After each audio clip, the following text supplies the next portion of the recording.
I worked out some time ago that public speaking is like a secret weapon.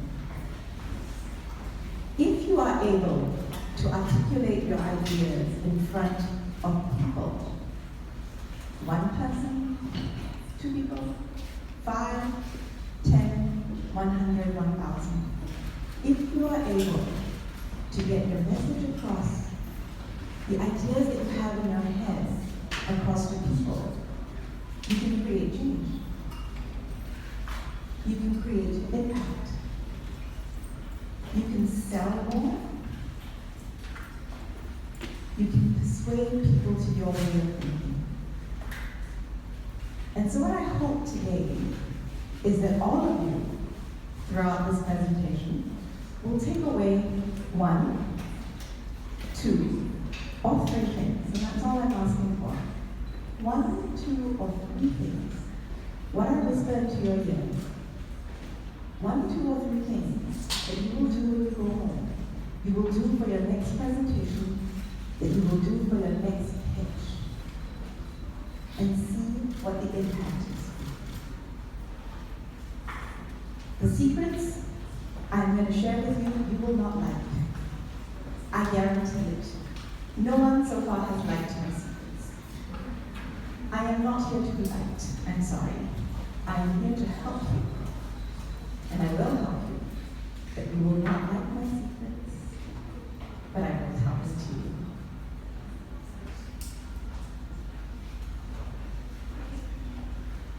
Every person who stands up in front of an audience feels some level of nervousness. And almost everyone has a tell. And I'm going to share with you my tell. Do you know what my tell is? My tell has been my tell since I was about 5 or 6 years old.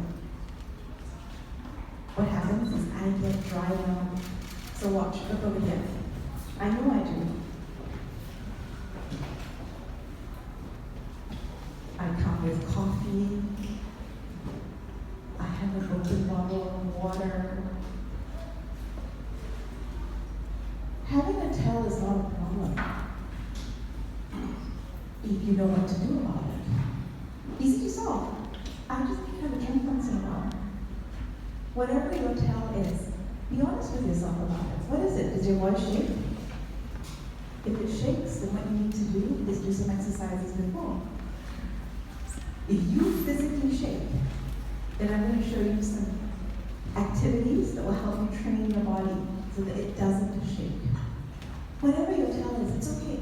Every single person has it, including people who claim to know things about public speaking like me.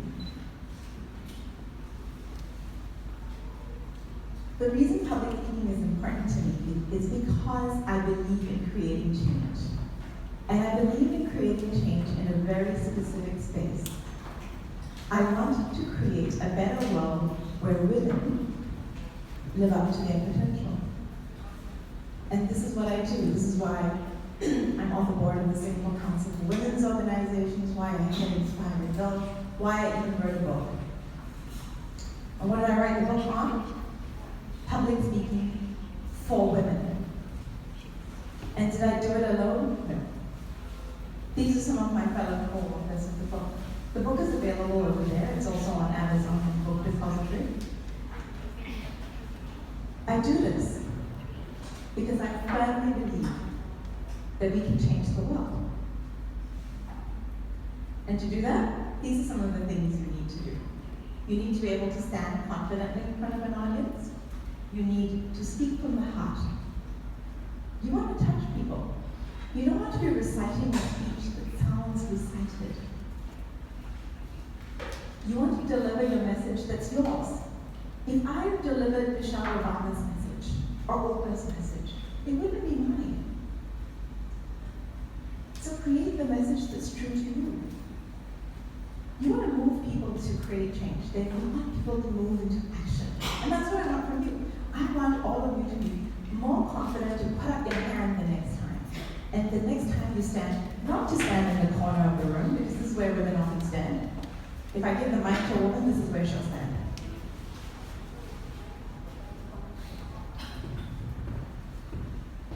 This is your place. If there wasn't a screen, I would stand right in the middle. I'm aware of where the screen is, so I can stand here. You need to be able to see me. If I disappear, how will you pay attention to my words? When you are given the mic to speak in a room, stand up. First thing you do is stand up. And if you're in a crowded space, move yourself to where you can be seen, and then speak. You want to be seen and heard. You want to impact the world around you. You want your children to listen to you. You want your community to move in a particular way. You want your party board to do things that work for you. You want your school to make decisions. You want your company to make decisions. You want your finances to make decisions that suit you. This is what you want. You want to educate, you want to inspire, you want to influence. Do you know what all of these are? These are all leadership skills. Today, you can't be a leader without being able to articulate your ideas. 3 parts to this. This is me on the BBC. I hate being on TV. The thing that makes me good in person is the thing that makes me bad on TV. I look like I'm having a stroke. Because I move my head, I move my hands, I move everything. To get one decent photo from an entire 3 minutes on TV is impossible for me because I'm always doing my face looks like that. Or I'll be doing something very animated. It's what makes me good in person. It's looking terrible on TV. But I've learned, if I prepare, if I get my presentation right, and if I practice, I can get better. And everyone will have a little fun. You may be better in some situations than in others. And this is how I'm going to cover today. So we'll start with preparation. Not enough people prepare. I do this for a living, and yet I prepared for today. I even changed my slides yesterday. Because when I came here yesterday, I saw this room is very wide. And I heard the sound. I heard the sound bouncing every which way. And I realized there's some things in my talk that are not going to work. So I changed it. Even when you know your subject, don't wing it. Preparation is key.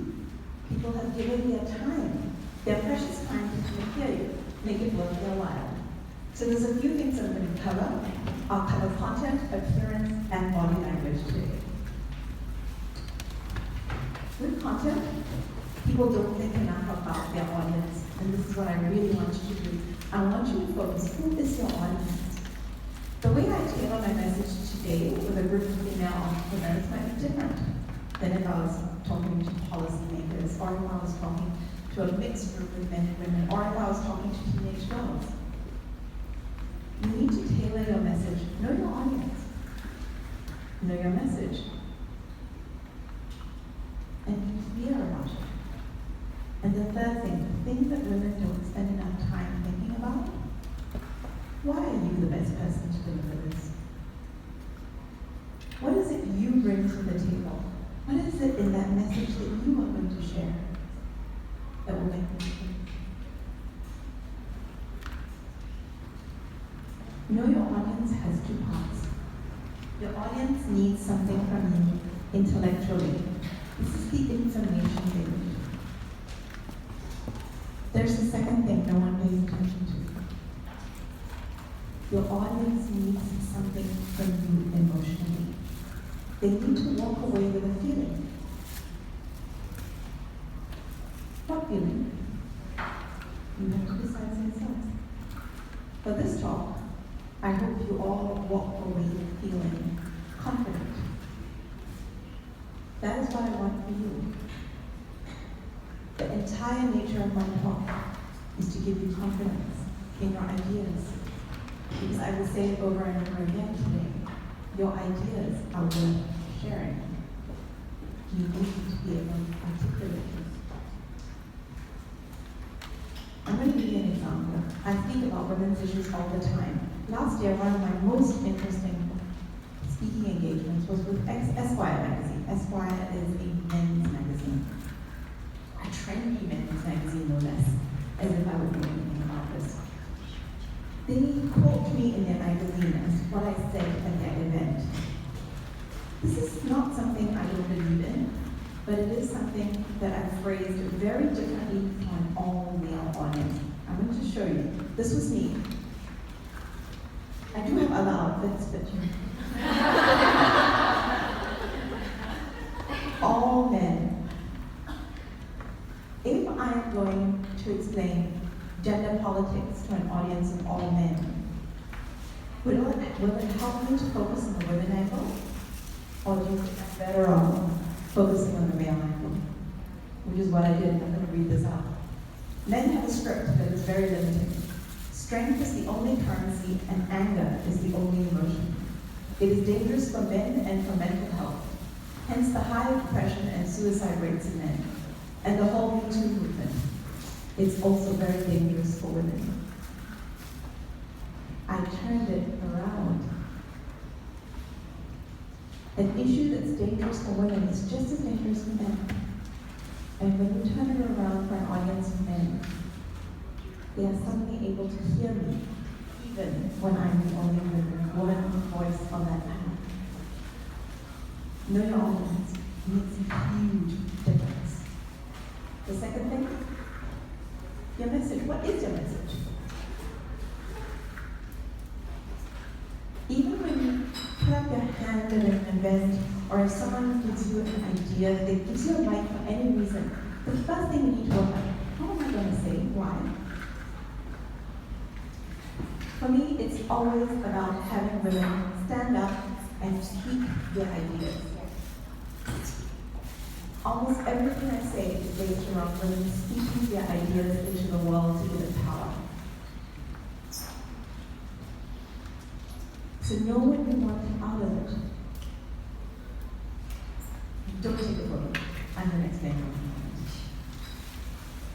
There are no end of lists on the internet. The 7 C's, the 9 C's, the 5 C's, all the ways in which you can make yourself a better communicator. All the many ways that you cannot turn yourself into Oprah. None of this works. Not the one. I may be able to tick some of those boxes, I might not. Being able to tick all of these things will not help you be a better speaker. Because being a better speaker is about something much more simple than that. Much simpler. It's about having a single unifying idea and sharing your significant insight, your special insight on that idea. Even when you're giving an informational talk. So say I have to deliver numbers at a company meeting. Do I just read off the balance sheet? Or do I explain the differences in there? What is my insight on these numbers? Your insight is the why you. Do you remember when I asked you earlier, why should you don't want to give the talk? This is why you. If you are delivering anything without any significant insight, sit down on it. You're not ready yet. You need to work out what is your single unifying idea. It can have many, many pillars. Your idea can have many pillars, and that's okay. But without insight, you're like everyone else. You're like every other talk that everyone fell asleep in. This is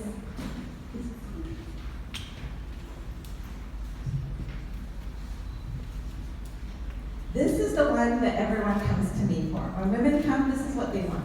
They want me to help fix their appearance before they go out and work.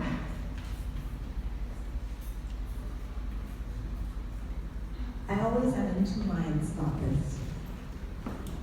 So I'm going to explain my philosophy on this. There's a New York Times article, which is the cause of all of this, essentially. It's based on a study that says makeup makes women look more confident. The study was, they presented women with new makeup and increasing amounts of makeup. and ask them, which woman looks the most confident?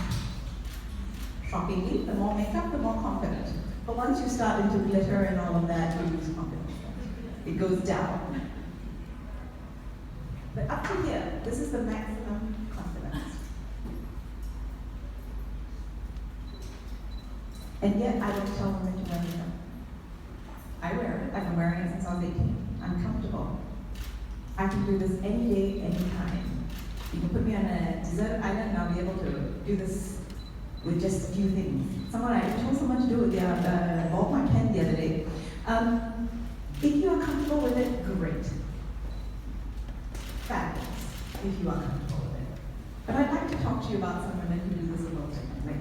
And I'd like to encourage all of you to go down this route instead.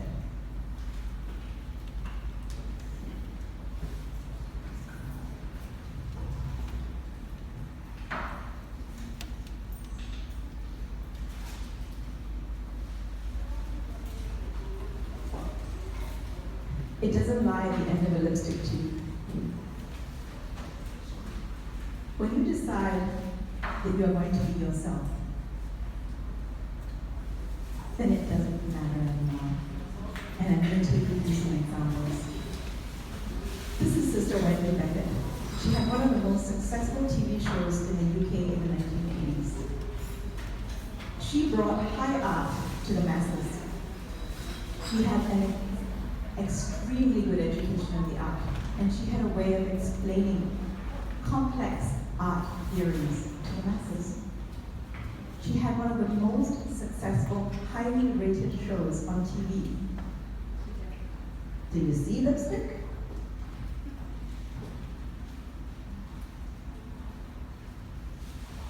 No lipstick.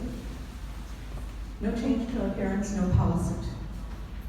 She is also creating change.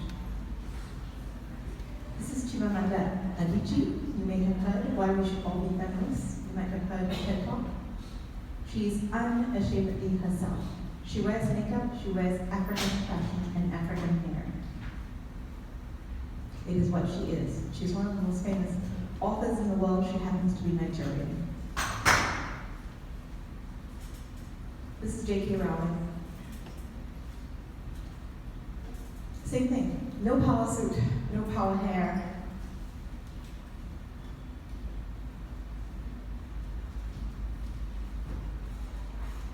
So what I would encourage all of you to do,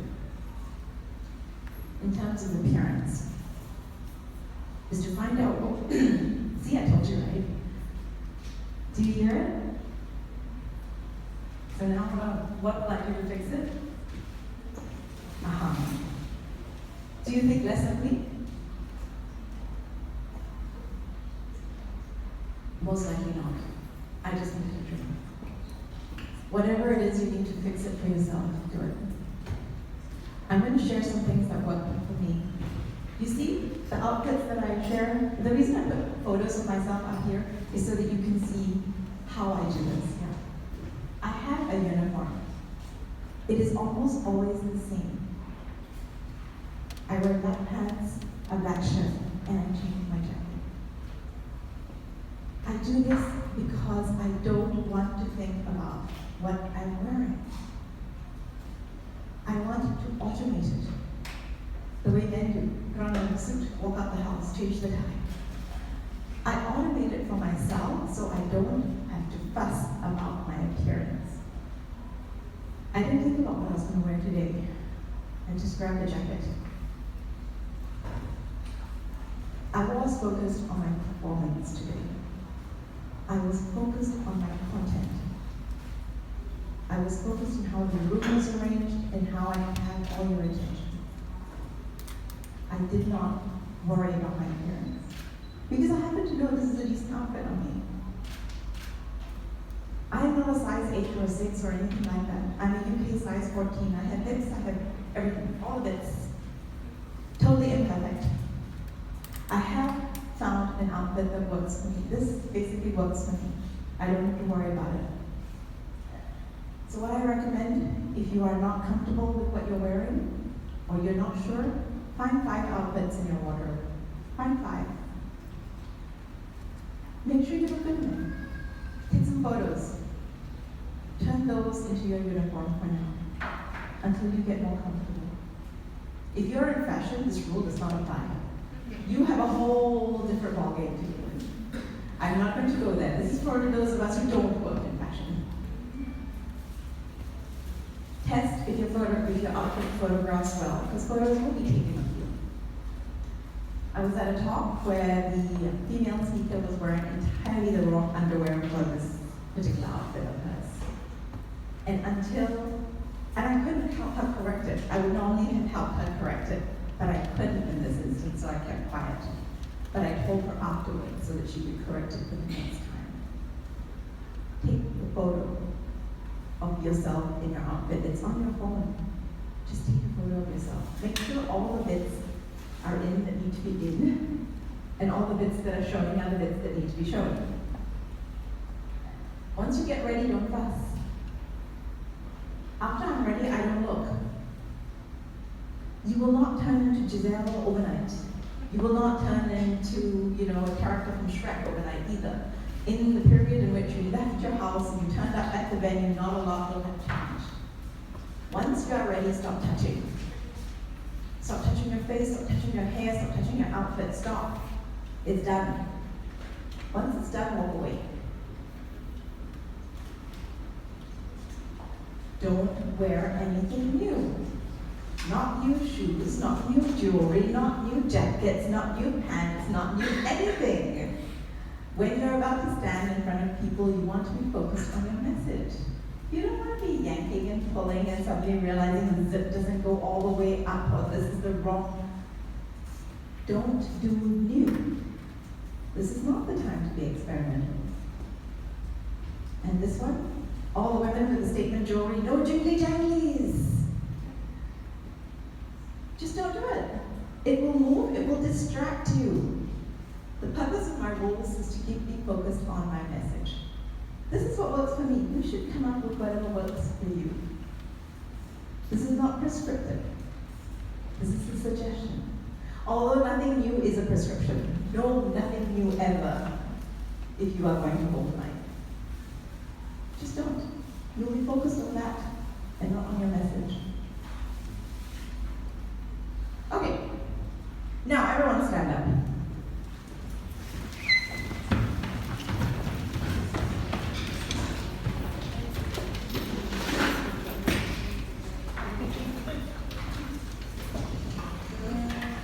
So can you see the screen still? Can you still see me? Can you still see the screen? Good? Okay. When I first saw this picture, I thought it was a joke. I didn't know it was real. It really happened. This is Angela Merkel staring down Donald Trump, who looks like a 3-year-old in this picture. But yes, it really happened. And you can see, you can always tell what was going on here, right? From the way it appears. Okay, so your body language makes a huge difference to the way you feel about yourself. So I'm going to help you out. This is Amy Cuddy. She did a fabulous TED Talk that everyone should listen to. Google Amy Cuddy plus TED Talk and it will come up.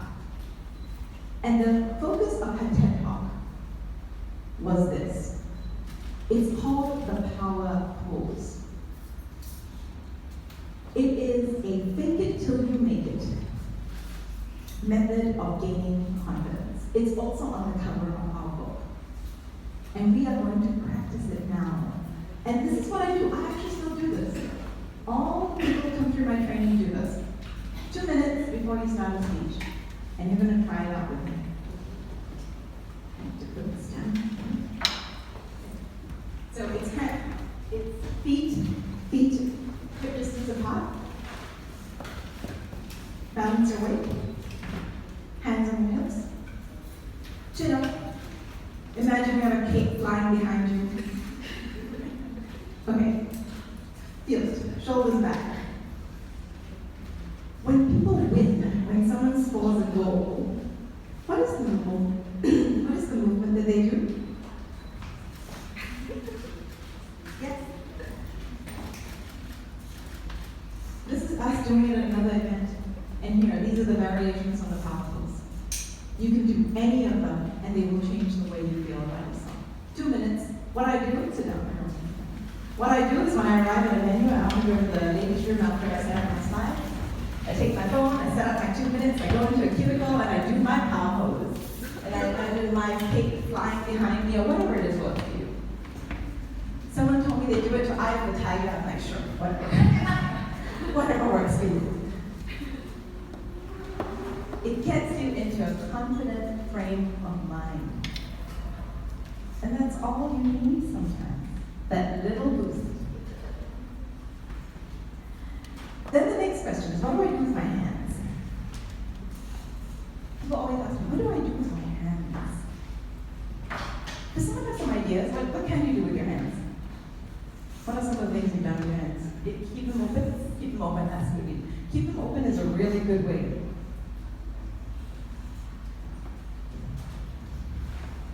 Open, even when you're holding a mic, open, or out in front of you, so long as it's out in front of you.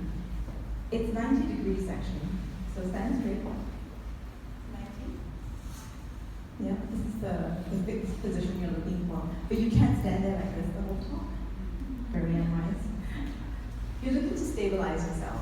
You want to find a foot position that's comfortable for you where you're balanced. This is why no new shoes.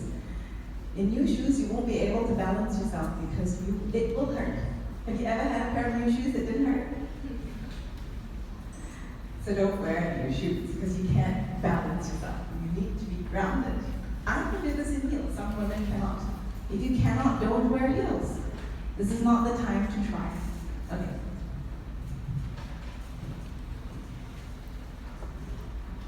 There are a whole bunch of things here. These are the slides I no longer use. I don't use slides like this because it is too difficult for people to absorb. This made more of an impact than this.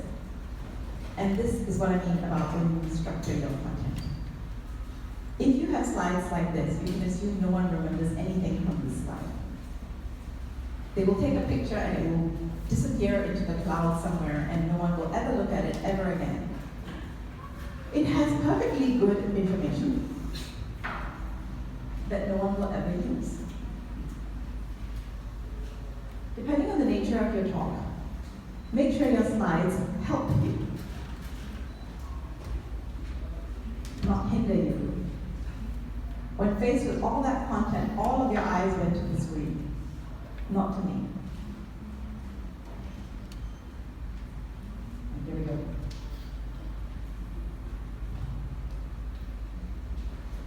Most people only remember the start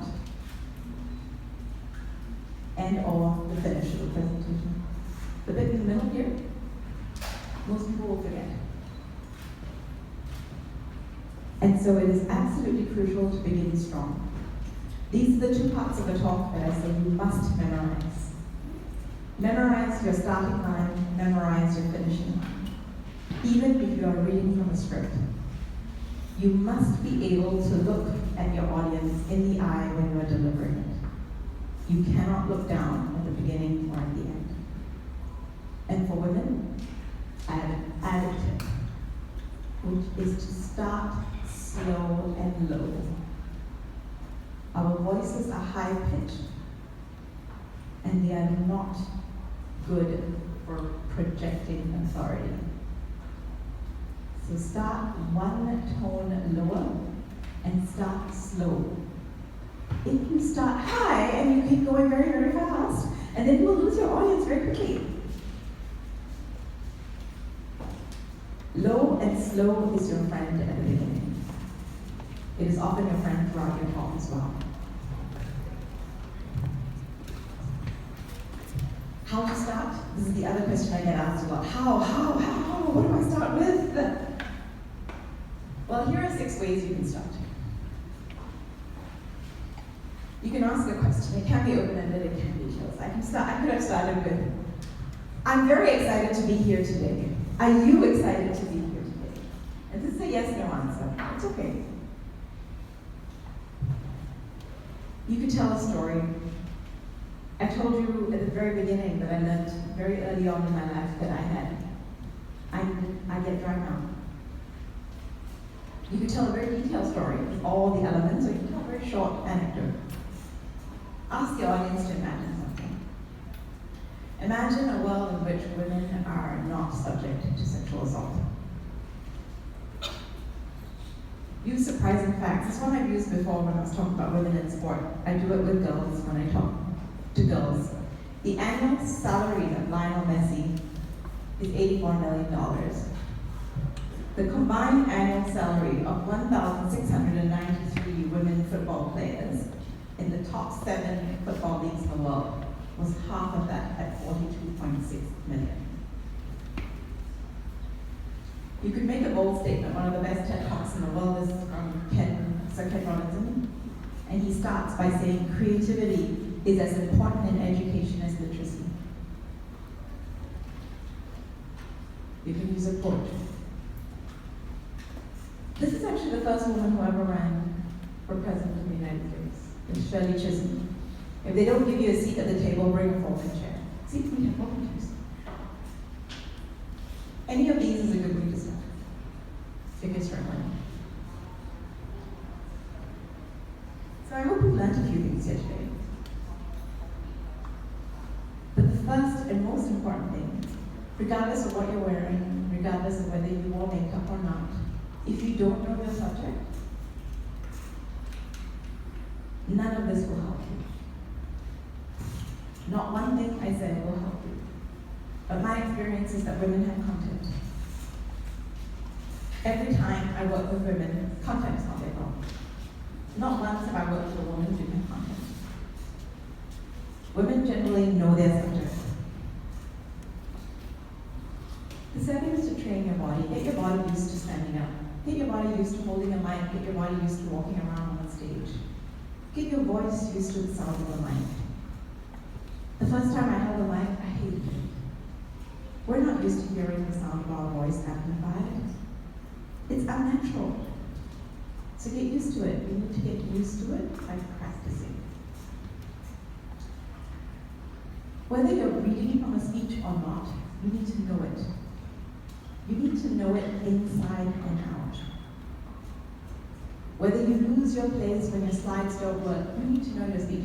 I can give this with or without my slides. The slides help me. Even if I didn't have the slides, I would know my speech. I'm not remembering it word for word, but I remember the structure of my speech very clearly. And I cannot emphasize how important this is, and I'm going to give you one good tip on how you do it. All of you have phones. On your phone, there's a voice memo option, right? So even if you're going to read your speech, what I recommend you do is to read your speech into your voice memo, and then listen to it. Listen to it when you're on the train, listen to it when you're in the car, listen to it when you're in the shower, listen to it before you go to bed. Listen to your own speech until you could give it inside and out. Especially if you're new at this. Especially when you're speaking about a new topic. When you're pitching to a new audience. Know your speech. And when you're writing your speech, I do it the other way around. I never sit in front of a computer and write my speech. I write my speech in my head first. I say it out loud. My helper thinks I'm mad. She looks at me sometimes and are you talking to me? No, I'm just talking to myself. And I'm walking around my house saying things to myself with my phone, recording it. My husband also thinks I'm quite mad on occasion. And I'm walking around because the way you say something in person as opposed to the way you write it down is different. And I'm looking for the most effective combination of words. So the more you try it out, the better you will be. Use humor when it's appropriate. Women always shy away from humor. And there's no harm in it. One of my favorite ways to start a public speaking talk is usually to talk about there's a survey about the fears that human beings have. And death is number 2. As in, the end of your life is number 2 fear. Number 1 fear, for most people in the world, is public speaking. Which means that if you are going to a funeral, you're better off in the coffin than delivering a eulogy. So this is while I cannot help you with how to prevent death, I actually have no tips on death. I do, however, have some tips on public speaking. If it works for you, use it. Don't try away. And practice pacing. When you are given 45 minutes, don't plan to use all 45 minutes. Use 90% of it. When you time yourself to 90%. It gives you leeway. It means you will not race through the end of your talk. How many talks have you been to where the last quarter of the talk has been raced through? Where they speak super fast so that they can get as much content as possible out of them into the world so that they can breathe because they're speaking so fast because they have all this content. If you plan only to do 90%, you won't have that problem. So what was my secret? The secret that I told you wouldn't like?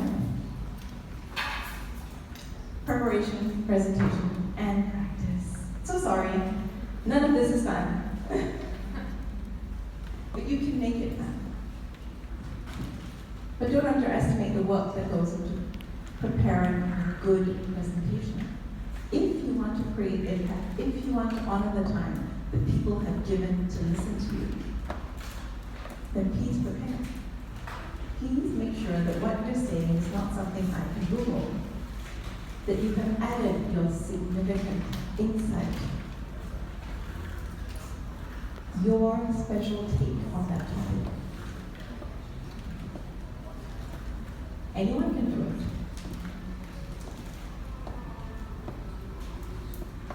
She is my favorite speaker at the moment because she breaks every single public speaking rule, except the most important. She expects to be nervous. She's talked about this before. She prepares. She's very focused on the audience. She's simplified her message so that anyone, even Congress, can understand it. She breathes. When she gets nervous, and you can see it when she gets nervous, because I'm looking. What does she do? She breathes. Take a deep breath. You will collect yourself. She practices. She acts confidently and she visualizes success. All of these things are more crucial than what you wear and whether you have lipstick on. This is what makes a good speaker. It's okay to be nervous. It is okay to mess up. It is okay to lose your place. All of these things are okay. But you must be able to recover. You must know your content. So I have homework. Because I'm the mother of 5, I have homework for everybody. I want you to please go away and listen to Amy Cuddy's TED Talk if you haven't heard it. If you have heard it before, please go back and listen to it again. Fake it till you make it is a very powerful tool. I would like you in the next 2 weeks to speak up at a meeting when you perhaps would not have. I would like you to volunteer to present at a meeting or an event or a conference. When an opportunity comes up, please say yes. Just say yes, we'll work it out. I want you to make a video. Any video. Make one here, there's lots of cool backdrops. And share it. Even if it's just to your friends, it's okay. You're already attending a networking event. And I'd like you to download the TED app. TED has an app. Download it and listen to at least one TED Talk every week for the next 2 months. Watch what they are doing, see what you can learn from each one. This is how you get better. You watch other people who are good at it. And I encourage you to look for female speakers. Female speakers do this a little differently. So I encourage you to find female speakers on TED and listen to them. Elizabeth Gilbert is a very good one. We wrote a book. The book is available over there. It's also available on Book Depository and Amazon. We don't make any money from the book. There's 15 of us. It's not the way we make money, by the way, anyone who's thinking about writing a book. But we share lots of public speaking tips on all our social media. So you can find out, if you want to be regularly updated, this is the way to find out. Our hashtag is Unleash Your Voice. And this is you. And do you have some questions for me, perhaps? I have, how much time, sir? I have 10 minutes. I have 10 minutes. So, does anyone have some questions for me, please? You're a very good speaker. Lavinia, thank you so much for such an engaging talk. I really love it and I learned so much. So when I speak to a lot of female professionals, they find it difficult to find the voice or even have their own voice.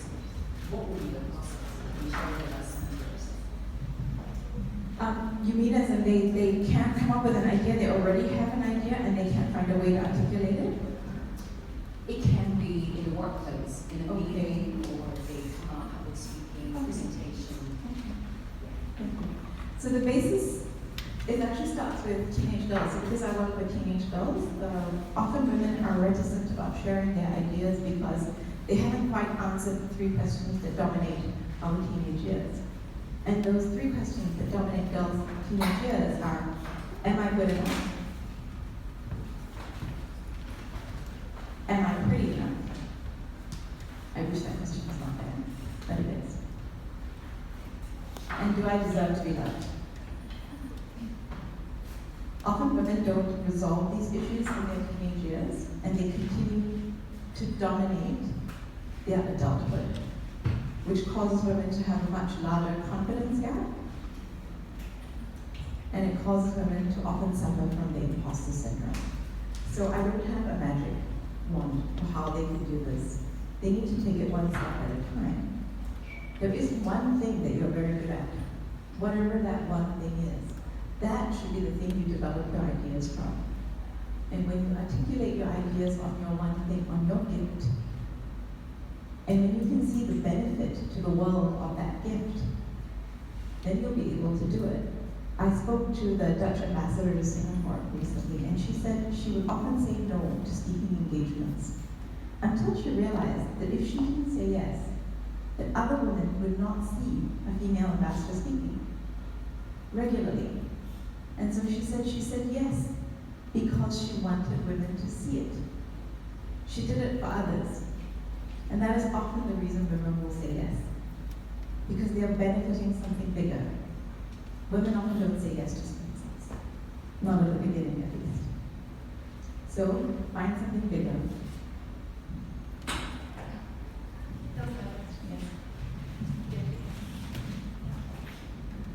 Hello, thank you for this talk. I have a question. So I've heard and I've witnessed that I'm very good at speaking as one person and get their attention. But then when it comes to a group, what is the best tips you have to keep and entertain every single person? I think we were talking spend time. So there are a couple of things you can do when you're good with one-on-one and you're not good with a group. One is to start practicing with bigger groups. Simple. Just start presenting and talking to bigger groups. I didn't start by being able to speak to big groups of people. I started off being able to speak to a few people. The more you practice, the better you get. But the other secret is something that I've used throughout, and maybe some of you have noticed. I use a technique called sticky eyes. And what sticky eyes does is I'm looking out into the audience and I'm catching your eye for about 3 seconds. And I haven't lingered on any single one person. But hopefully I've covered the room during the time of my talk. So long as you looked up, most likely I looked at you. And that is how a talk becomes conversational. So this is a good technique. Even when you're reading, so if you have a lecture in front of you and you're reading, you want to make sure that you look down and then look straight back up into the audience and not to the back of the room, which is much more comfortable. I can look out into the green, it's much easier. Much less stress on my mind, on my subconscious mind. But I don't, because a talk is a conversation. And I'm not giving you many opportunities to speak. So the only way you have to interact with me is to look at me. So I have to give you those opportunities to look at me. And you need to take that seriously if you want to get better with many people. it's very uncomfortable to start. Happens. I can still take another question. Hi, Lavinia. Thanks for the talk. I really enjoyed the Mark Twain quote where you're either a liar or you're nervous. I guess my question is, earlier you made a point that if you don't have an insight, then keep it to yourself, don't share it. So the question is, I feel it really depends on the audience. For example, public speaking, if the audience never done public speaking before, like what you share might be a great insight. But if it's a room full of public speakers, then it might be different. So how can you decide what are you sharing? Is it truly an insight to the audience or not? You have to decide that for yourself. And my first tip was to know your audience. Okay? So definitely, this is a different talk than I would give to professional speakers. I know there are some women in this room who are probably better than I am at public speaking. But I'm speaking to the bulk of this room who are looking, who are, in my experience, entrepreneurs looking to better pitch their businesses to different audiences to talk about their businesses. So the tips that I shared today are geared towards that. Yeah? So when you decide on whether you have something, I don't mean to shut you down if you don't have it, but when you are doing your talk, find out where it is that you can add something of yourself. Don't be afraid to add something of yourself in your talk. Even when you're presenting numbers. You must have an opinion about those numbers, otherwise you wouldn't be presenting them. What is your opinion about the numbers that you're presenting? That is your significant insight and what your opinion is of those numbers. So if I'm in an AGM, I'm presenting the balance, I'm giving also. I'm not just reading out the numbers. That anyone can do. But my thoughts on those numbers is my significant insight that I'm sharing. Thank you. So that is what I mean by significant insight. There was another question down there, please. Thank you for this very interesting and mind-catching talk. So my question is, even before you get on the stage or you stand up to talk to a group of people, right? More on content. So how do you work on the content? For example, I have something to say and I say, okay, I think I really want to say this, but how do I say it in such a way with the words you choose or how you structure it that also the same topic can be brought out like interestingly or not? Like for example, you gave us an example how to open, right? So what do you do like when you structure your content? I would like to know that. Okay. So structuring content. I need to think for a moment. So this is something I tell you not to do, is to look down or look up when you're giving. This is God help me, please swallow me up. But when I'm thinking, I often look down because my brain needs a moment. Yeah? So then I will look down for a moment. You can see me do it, right? I look down for a moment. It allows my brain to collect that piece of information that I need. Yeah? And then I look up again. I only do it for a moment. But do this to rest for yourself. So when you're answering questions like this, just a moment away from the audience will give your brain just that moment to collect the piece of information it needs. Okay? To structure a talk, you need to know what your audience needs. This is absolutely my answer every single time. You need to know who your audience is and what is it they need from you in terms of information. And what is that emotion you want them to walk away with? Do you want them to walk away worried? Because maybe if I'm talking about the climate crisis, I might want you all to walk away and not be able to speak tonight. So I'm going to give you the most horrific statistics, the worst photos. I am going to scare you out of your mind because that is what I want. I want discomfort when you walk out the door. So everything I plan, all my images, all my words are geared to discomfort. All my words today are geared to confidence. What I want is for every single person in this room to walk away feeling like they can do this. Not that I am special. What I want you to walk away with is this is a skill for anybody. I just need to learn one or two or three things and I can do this. That is what I hope you all walk away with. And that's the same thing. When you're planning your talk, don't start with the detail. This is why I walk around like a crazy person in my house. I'm walking around thinking about the audience. And I say it into my phone, I don't write it. I don't start by doing PowerPoint. I can do this with or without PowerPoint.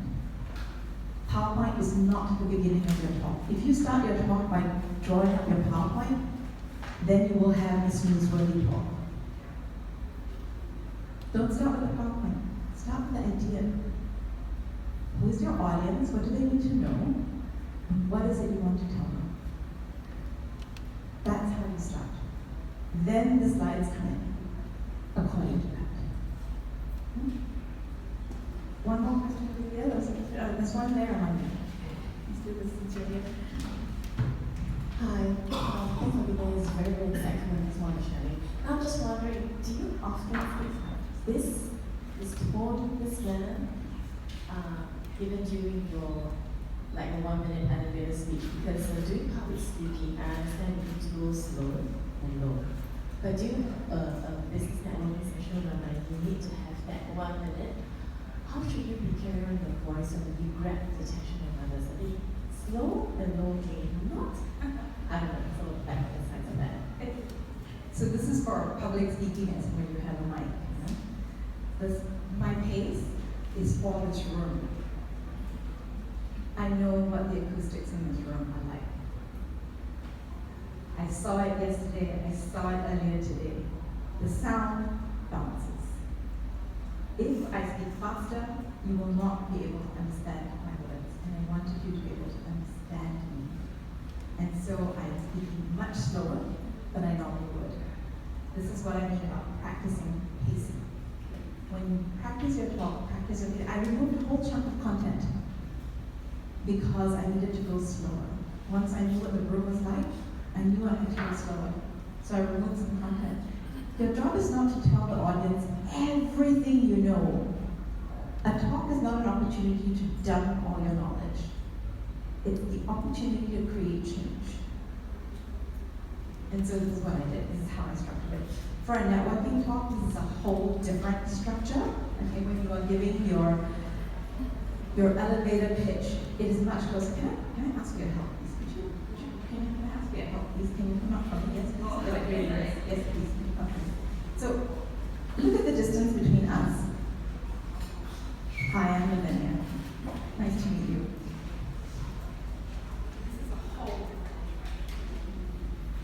Right? Whole different interaction. So you want to be careful about where you're using different types of interaction. Here I look at her straight in her eye, I smile, I have a firm handshake. I respect how strong she is gripping my hand and I respond accordingly. I don't crush her hand.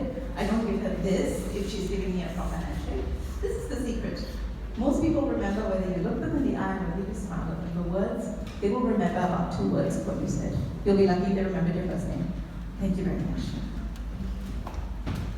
People remember the way you make them feel. You don't need to predict. Between us, like now, you should just have your natural voice. You shouldn't try.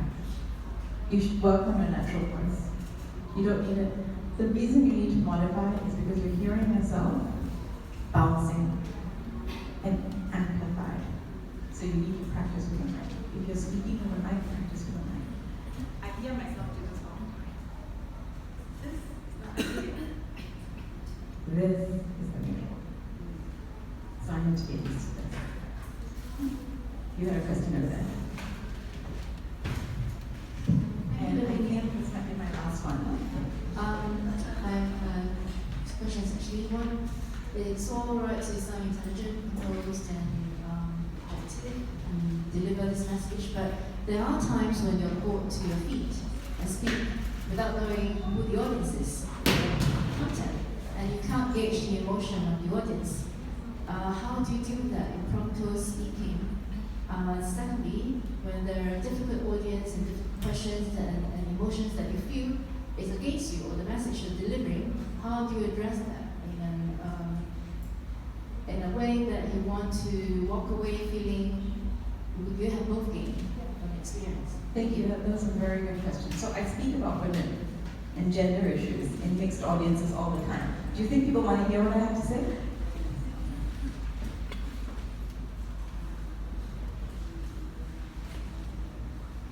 most of the time we don't. Singapore has one of the worst rates of women in leadership in the world, not just in Asia, in the world. The number of women on Singapore boards hasn't crossed 15%. By our data, it's at 11%. By the government's data, it is 14%. When I deliver this, do you think you want to hear it? Most of the time, no. We want to be clear that Singapore is a meritocratic society where women have the same rights as men. The data does not bear this out. Singapore has some of the worst data for gender pay gap. It has some of the worst data for women going back to work. This is why women in entrepreneurship is so important for Singapore's economy. I sometimes deliver it regardless of whether the audience wants to hear it. And sometimes that's what you have to do. It entirely depends on what you have to do at that moment. It's not always a friendly audience. But you need to know your content. Remember what I said? Know your subject. The audience may be friendly or not. It doesn't matter when you know your subject. And I often speak to very unfriendly audiences. I'm always happy to speak to all women audiences, because usually I have to persuade. And this one is less persuasion. There's less persuasion involved here. And I have to use less of my store of data and studies and all the various things that are needed to create change. So yes, it is difficult. Often you just have to stand your ground. It's the same as any argument or any conversation that you have on a difficult topic. I don't have a minute for you. Best is to stand up. So what I often do is, it's a difficult subject, the first thing I do is, if I'm sad, let's see. Sitting here, put up my hand, I get the mic, I take the mic.